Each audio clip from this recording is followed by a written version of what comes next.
આજે આપણે કાઠિયાવાડી લાઈવ ગાંઠિયાનું શાક બનાવીશું, પણ એકદમ નવા ટ્વિસ્ટ સાથે બનાવીશું, જેથી આ શાકનો સ્વાદ બમણો કરી દેશે અને એકદમ ચટપટું ટેસ્ટી બનીને તૈયાર થઈ જશે।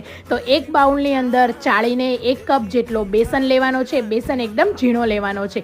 બેસનની અંદર આપણે સ્વાદ પ્રમાણે મીઠું, 1 ચમચી અજમો, 1 ચમચી હળદર, 1 મોટી ચમચી લાલ મરચું પાવડર એડ કરીને પાણી એડ કરીને આ રીતે એકદમ પતલું બેટર તૈયાર કરી લઈશું। હવે આ રીતે બેટર તૈયાર થઈ ગયું છે। એક પેનની અંદર 4 મોટી ચમચી તેલ, જીરું, સૂકા મરચાં એડ કરવાના છે, લસણ મરચાંની પેસ્ટ, લીમડો અને 2 ટામેટાની પ્યુરી એડ કરીને સાંતળી લઈશું। 1 લીટર છાશ એડ કરીને એની અંદર મીઠું, હળદર, ધાણા જીરું, લાલ મરચું પાવડર અને આ રીતે સંચાની અંદર મોટી જાળી મૂકીને આપણે સેવને પાડી લેવાની છે। સેવને આ રીતે કટકાના ફોર્મમાં પાડવાની છે, એટલે બેટર ઢીલું રાખવાનું છે। 10 મિનિટ ઢાંકીને ચડવા દીધું છે। હવે આપણે વઘાર માટે 1 ચમચી તેલની અંદર જીરું અને લાલ મરચાં એડ કરી દેવાનું છે અને વઘારને સ્પ્રેડ કરી દઈશું। આ ટ્વિસ્ટ સાથે તમે પણ લાઈવ ગાંઠિયાનું શાક એકવાર જરૂરથી ટ્રાય કરો।